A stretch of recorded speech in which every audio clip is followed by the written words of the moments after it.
Viewers, আজকে আমি দেখাবো কাবাব রেসিপি। প্রথমে আমি নিয়েছি 2 কাপের মতো কুচি করা গরুর মাংস এবং 2 কাপের একটু বেশি নিয়েছি বুটের ডাল। সুন্দরভাবে প্রায় 2 ঘন্টা ভিজিয়ে রেখে এখন দিয়ে দিচ্ছি প্রেসার কুকারে নিয়ে নিচ্ছি। শুকনো মরিচ,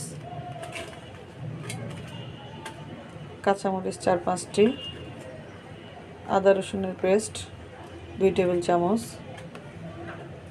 দারচিনি, আস্ত জিরা 1 চামচ দিয়েছিলাম, কালো এলাচ, সাদা এলাচ, কালো গোলমরিচ 1 চামচের মতো,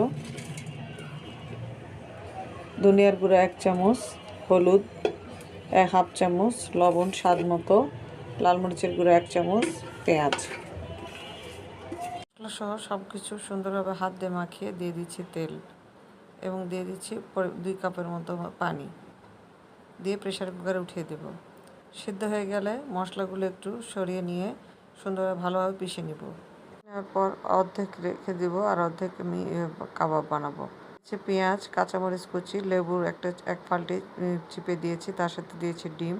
সবগুলো একসাথে মিক্সড করে দিয়েছি। আমার কাছে ডোটা একটু নরম মনে হচ্ছিল, এই জন্য সামান্য একটু চালের গুঁড়ি ইউজ করেছি। এরপরে কাবাবের শেপ করে সবগুলো কাবাব ভেজে নিতে হবে।